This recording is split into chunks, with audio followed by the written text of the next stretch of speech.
My son has recorded and counted how many times I post. And I've been up sometimes 50, 60 posts a day in my prime, which is very easy for me to do. I mean, really and truly, if you're on for 4 or 5 hours, it's only like 10 posts an hour.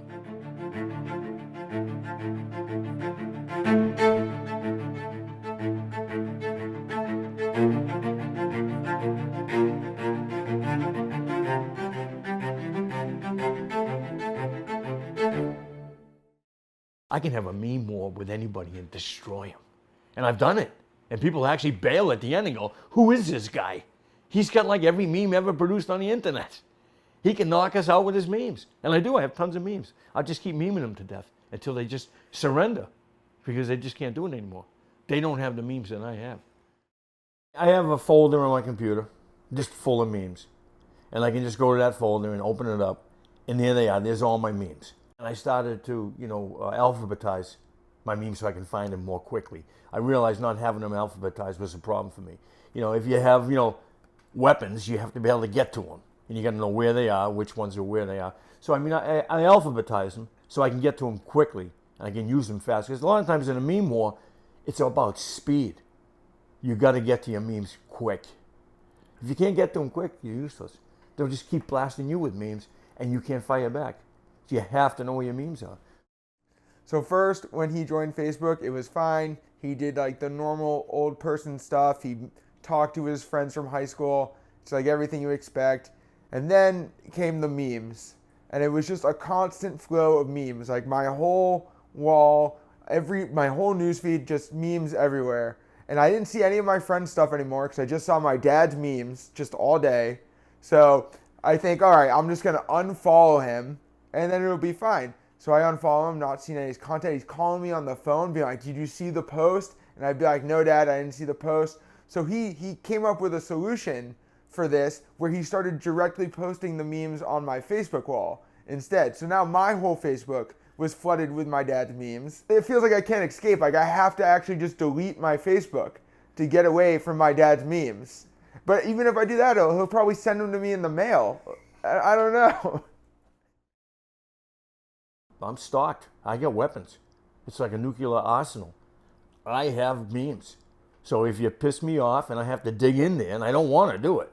I mean, if you make me do that, you're in a lot of trouble. I don't want to do it. I really don't. I want to press the button and go in there and get these memes. But if it comes to that, I will do it. And once I do it, they'll come. They'll come rapidly. And you'll be like overwhelmed. And I'll do it. And it's a lot of fun for me because I figure what's the next best meme for this? And I just keep going and going. And I've got better ones. So I don't start off with my best. I start off with good ones. Then I get the better. And then I get to the heavy arsenal. And then I'll blow them away. So I save it. And then after that, there's silence. Sometimes I wake up in the middle of the night. I roll over. My husband's not there. He must have woken up, had a thought about Facebook, snuck out of bed, and he's sitting on the computer. There are times that we are shopping. We figure out what we're going to buy, and then I turn around and I look for him. I can't find him, and then he's just standing there and he's checking Facebook. I give up sleep to be on Facebook. And sometimes, I'll shut it off. I'll grab a drink of water, walk into the room. I'll think, let me just go back on for a second. Maybe someone's on, maybe someone answered one of the things I put on there. And I'll just scan it again real quick. And nothing yet, okay, I'm going to go to bed. So I go in the room and I'm really prepared to go to bed. I'm ready to go. And then my curiosity, gets the best of me. And I'm like, let me go back in there. Maybe I didn't give it enough time. I'll give it a shot again. One more shot. And I go in there and sure enough, there's somebody. There's the little right top. There's number one up there. Someone is responding. And then I'm on there and I can't help myself. I was friends with my father for about 12 days until I blocked him for just clogging my newsfeed full of articles from every source imaginable. Just every time I go on, Vincent Levine, Vincent Levine, Vincent Levine. Just too much. When you are on Facebook and you're posting and you're cruising along, you're doing your thing, and then all of a sudden, this plain text comes up, a very narrow block across the middle of your page. telling you that you've been banned. And it comes as a shock. You're like, you're kidding me. You know, like, it might be like 1 o'clock in the afternoon, and you're thinking, so then what am I going to do? I mean, really, my afternoon was planned. I'm going to be on Facebook, I'm going to post, and now all of a sudden Facebook decides I'm inappropriate. Something I've done is inappropriate. And I get banned for 3 days. And I'm in Facebook jail. And the next thing you know, there I am. I'm sitting there, I'm scrolling through my page, and I forget. I forget that I've been banned. So I start typing stuff. And then I press, enter and send. And it won't go through, and it tells me again that I've been banned and how much time I have left.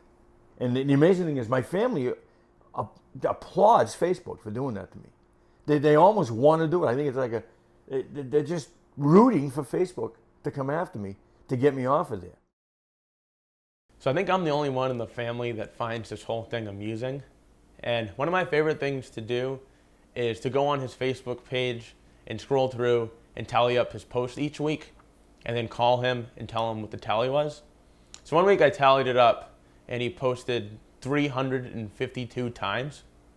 So I called him and I was like, hey Dad, I just want to let you know that you posted 352 times this week. And he said he just felt really accomplished. He was really proud of himself, and he even called himself the Hank Aaron of Facebook. And in that moment, I knew he's not going to slow down, he's not stopping, and this is just who my dad is now. These moments where I've been banned, these few days when I can't use Facebook, they have made me realize that there's more to life than just Facebook. And then I had a life before I had Facebook 8, 9, 10 years ago. And I forget that. I think my only life is through Facebook. I live in front of the computer on the screen. But I realized that, before that I had time to do other things too. And I've robbed myself of all those moments because I just jump right on Facebook. So I've given some strong thought potentially to taking a break and just kind of getting off of Facebook, for a short period of time. Just try it and see how it feels. At one point, I was big into sports talk radio, and I realized how stressed I got, and I changed the channel, and it changed my life. So I'm thinking that potentially, if I decided that I've had enough Facebook, I've had enough social media, and I just took it out of my life, I know that I would bounce back in other areas and probably enjoy my time just as much, if not more. In the end, there are a lot of people making posts with strong opinions on Facebook. Memes are a lot like bumper stickers. On the surface, they look like a lot of fun, but they're daggers that seek out targets. My excessive use of memes was a symptom of that. People choose sides, and Facebook is one big argument filled with noise. Noise that drowns itself out until you no longer hear anything. It's a lot like multiplying by zero. The result is nothing. At that point, you know it's time to leave and get back to living.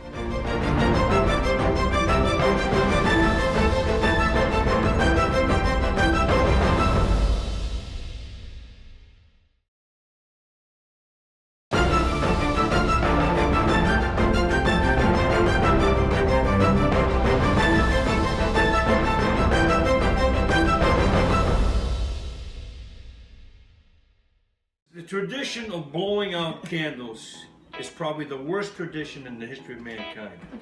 All the germs from your breath are all over food other people are going to eat. Everybody eats it, they go home, they get sick, they wonder how they got sick because they went to a birthday party. This is the proper way to put out the candles on a cake. All right, I look at it, I'm going to make a wish. I'm wishing between you and I that there are no germs anymore on birthday cakes. And this is how I get rid of the germs. Watch this. Done. One shot. It's over. No one got germs. Everything's fine. Happy birthday to me. All right? Happy birthday.